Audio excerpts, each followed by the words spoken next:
Problème numéro 6, la loterie. Léo, Anne et Clara jouent ensemble et gagnent 1900 € au loto. Compte tenu de leur participation, qui est différente, Anne reçoit 350 € de plus que Léo, qui reçoit pour sa part 280 € de plus que Clara. Quel est le gain de chacun? Vous voyez, dans ce problème, on ne me demande pas combien gagne Anne ou combien gagne Léo ou Clara. On me demande quel est le gain de chacun. Donc il faut que je calcule ce que va toucher chaque individu. Donc au niveau du choix de l'inconnu, eh bien, je vais choisir de calculer combien gagne l'un d'entre eux. Alors si je lis le texte, en fait, je m'aperçois que choisir comme inconnu le gain de Clara, eh bien, c'est ce qu'il y a de plus facile. En effet, on me donne ce que gagne Léo par rapport à Clara, et ensuite on me donne ce que gagne Anne par rapport à Léo. Donc, prendre le gain de Clara comme inconnu s'avère la solution qui va nous simplifier la tâche. Donc je vais noter soit X, le gain, c'est-à-dire ce que gagne, le gain de Clara. Voilà, je sais ce qu'elle touche une somme d'argent qui correspond à X euros. Ok. Alors comme je sais qu'en tout, ils vont gagner 1900 €, eh bien, il faut que je calcule la part de chacun pour dire que, en faisant la somme, ça donne 1900. Alors, ça signifie que dans le texte, il faut que j'aille chercher, pour traduire les éléments de l'énoncé, combien touche Léo, puisque je connais dans le texte, vous voyez, je vais le surligner tout de suite, Léo reçoit 280 € de plus que Clara. Donc ça, je le mets en vert, je peux facilement connaître ce que touche Léo. Donc, quel est le gain de Léo?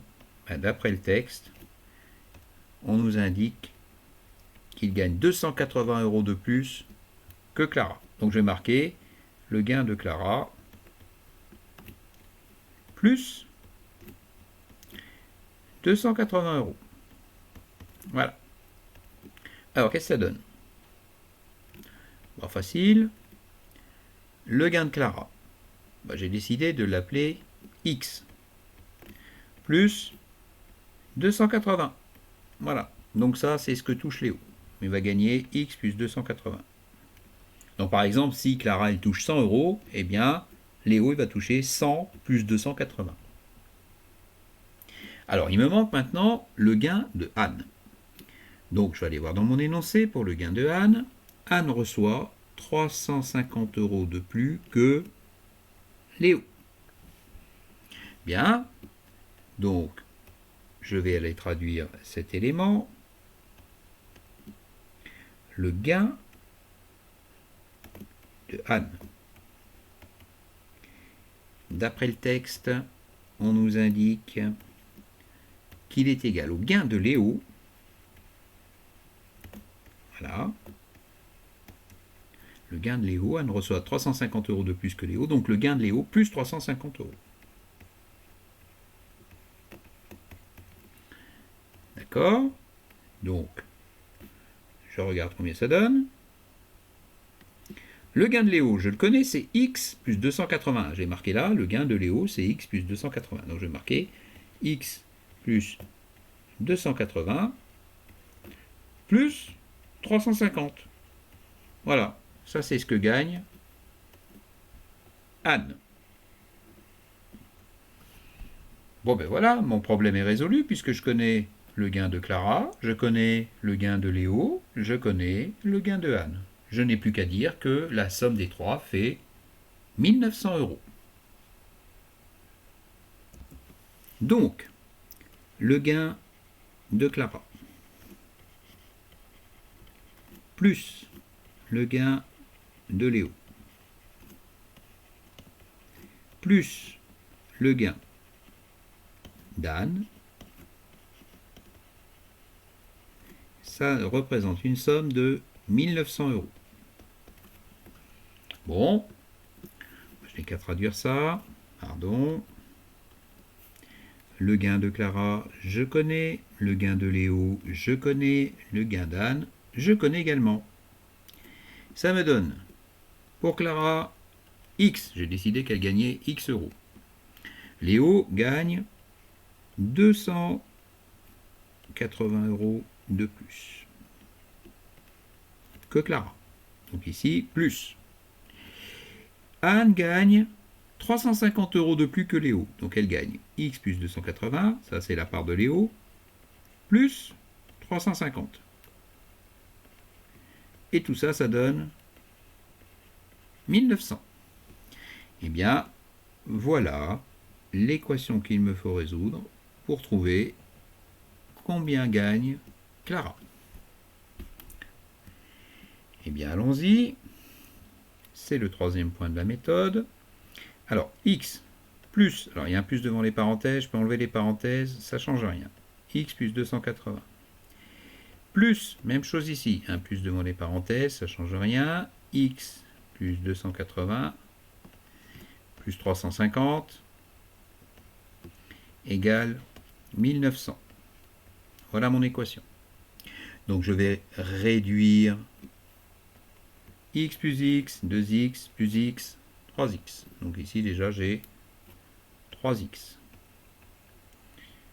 Plus 281, alors je vais le surligner, donc 280 plus 280 plus 350, c'est-à-dire 910, égale 1900.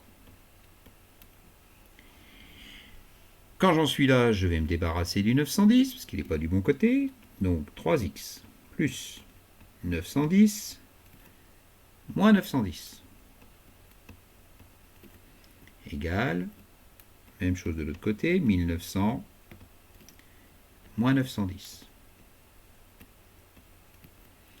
Conséquence, ici le 910 et le moins 910 s'en vont. Et il va me rester 3x égale 990. Bon, mais pour avoir x, il faut que je divise par 3. 3 sur 3, ça nous donne 1. Je divise par 3 des deux côtés. Je fais quelque chose d'un côté, je fais la même chose de l'autre. Et donc, il va me rester 1x, c'est-à-dire x, égale 330. Voilà. Donc, il semble que Clara touche 330 euros. Alors je vais noter la solution. Quatrième point. Clara gagne 330 euros. Léo, 330. Alors pardon, ça c'est la solution, donc je vais noter comme ça. Il gagne 330 plus 280. C'est ce qu'il y a de marqué dans le texte. Donc, ça lui fait gagner quelle somme d'argent? Eh bien, ça lui fait gagner 610 euros. Voilà. Donc là, on a Clara, on a Léo. Il nous manque Anne. Donc Anne gagne ce que gagne Léo, c'est-à-dire 610 plus 350. Donc si je fais la somme des deux, eh bien je vais obtenir 960 euros.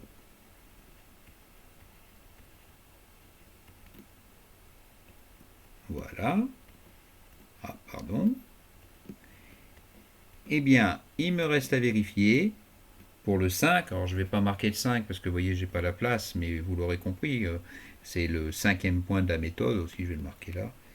Donc voilà, le 5e point de la méthode. Il faut que je vérifie qu'en tout, ça fait bien 1900 euros.